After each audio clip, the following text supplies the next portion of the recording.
নমস্কাৰ, মই ঝৰ্ণা শৰ্মা দেৱ চৌধুৰী।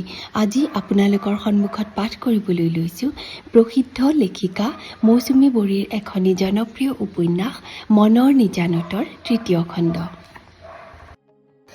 চিঠিখন পঢ়ি কাকলিয়ে চকুৰ পানীৰে কাগজ তিয়ালে। বিক্ৰমে প্ৰমিছ কৰা কথাখিনিৰ ওপৰত ভৰসা নাথাকিলেও সোণমানুৰ গা বেয়া বুলি জানি তাৰ বুকুখন ধৰ ফৰাই উঠিল। মা, মোক এতিয়াই তোমালোকে থৈ আহা। সোণমানুৰ জ্বৰ বোলে, সি বহুত কষ্টত আছে। তাক মই বহুত কষ্ট দিলোঁ আৰু নিদিওঁ। কাকলিয়ে মাকক কৈ লৰালৰিকৈ কাপোৰ ভৰোৱাত লাগিল। লি, তুমি ওলাই থাকিবা, মই আৰু সোণমানু তোমাক নিবলৈ আহিম, বিক্ৰমে ফোনত জনালে। বাৰু, কাকলিয়ে লাহেকৈ ক'লে। বহুদিনৰ মূৰত বিক্ৰমৰ মাত শুনা পাই কাকলিয়ে কিবা এক অজান পুলক অনুভৱ কৰিলে।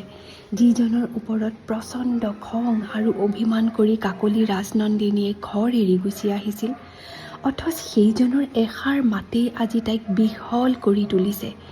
সোণমানুক চাবলৈ ব্যাকুল হৈ পৰিছে তাই। মাকেও নাতি আৰু জোঁৱাই আহিব বুলি বিধে বিধে খোৱাৰ যোগাৰ কৰিছে। প্ৰভু ভগৱন্তক হাতযোৰ কৰি ক'লে, ইমানতে মোৰ জী জোঁৱাইৰ সংসাৰখন যেন ৰক্ষা কৰা প্ৰভু। হঠাতে কলিং বেলৰ শব্দত কাকলিয়ে দৌৰি যোৱা দি গৈ ড্ৰয়িং ৰুমৰ দুৱাৰ খুলি দিলে। বাহিৰত বিক্ৰমৰ বন্ধু অমল ৰৈ আছিল। অমল দা, আপুনি?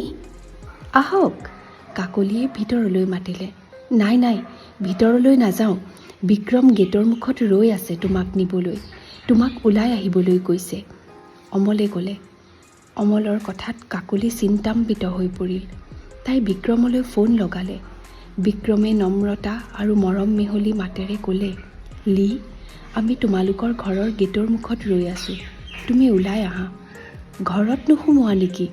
মায়ে তোমালোকৰ বাবে খোৱাৰ যোগাৰ কৰি ৰৈ আছে। নাই, নোসোমাও লি। তোমাৰ মা দেউতাৰ আগত মোৰ মুখ দেখুৱাবলৈ লাজ লাগিছে।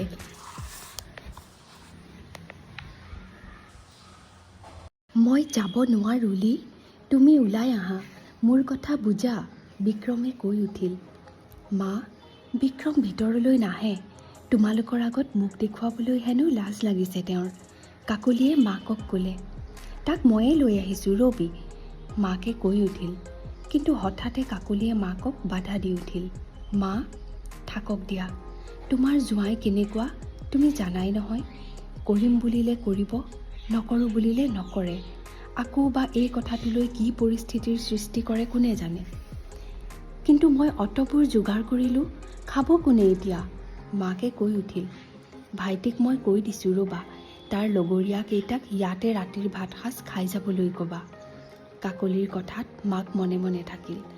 অলপ দেৰিৰ মৌনতাৰ পিছত কাকলিক মাকে দুখেৰে কৈ উঠিল, বিক্ৰমৰ স্বভাৱটো বৰ বেলেগ ধৰণৰ মাজনী। তই ভালদৰে থাকিবি তাৰ লগত, নিজৰ কৰ্তব্য কৰিবি, নাতিটোৰ পৰিচৰ্যা কৰিবি। তহঁতৰ ভুলৰ বাবে যাতে নাতিটোৱে কষ্ট পাব লগা নহয়, মন কৰিবি। তোক লৈ তহঁতৰ সংসাৰখনক লৈ আমাৰ চিন্তা বাঢ়িছে। যি দেখিছোঁ, জোঁৱাইও বৰ অবুজন। আমি মনত বৰ দুখ পাইছোঁ। দুখ নকৰিবা মা, তোমালোকৰ জীয়ৰীয়ে তোমালোকক আৰু দুখত পৰিবলৈ নিদিয়ে। মাকক সেৱা এটা কৰি কাকলি অমলৰ লগত ওলাই আহিল। দীঘল পদূলিটো পাৰ হৈ কাকলিয়ে যেতিয়া গেট খুলিলে, বিক্ৰমে সোণমানুক কোচত লৈ গাড়ীখনৰ কাষত ৰৈ থকা দেখা পালে।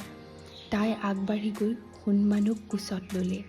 সোণমানুৱে পিছে দেউতাকৰ ফালে হাত মেলি প্ৰথমে কান্দি উঠিল। কাকলিয়ে যেতিয়া তাক বুকুত সুমুৱাই মৰম কৰিলে আৰু মইহে সোণমানু তোমাৰ মা বুলি ক'বলৈ ধৰিলে, তেতিয়াহে সি কাকলিৰ কোচত মনে মনে ৰ'ল। সোণমানুৱে প্ৰথমে মাকক চিনি নোপোৱাৰ দৰে কৰাত কাকলিৰ অভিমান হ'ল আৰু মনে মনে ভাবিলে, একেই বাপেক পুতেক, দুয়ো একেই, ইও বিক্ৰমৰ স্বভাৱেই লৈছে। সোণমানুক কোচত লৈ কাকলি পিছৰ চিটত আৰু অমল বিক্ৰমৰ সৈতে আগত বহিল। বিক্ৰমে গাড়ী ষ্টাৰ্ট দিলে। মাকৰ উমসনা পৰশত সোণমানু অলপ দেৰিৰ পিছতে টোপনি গ'ল।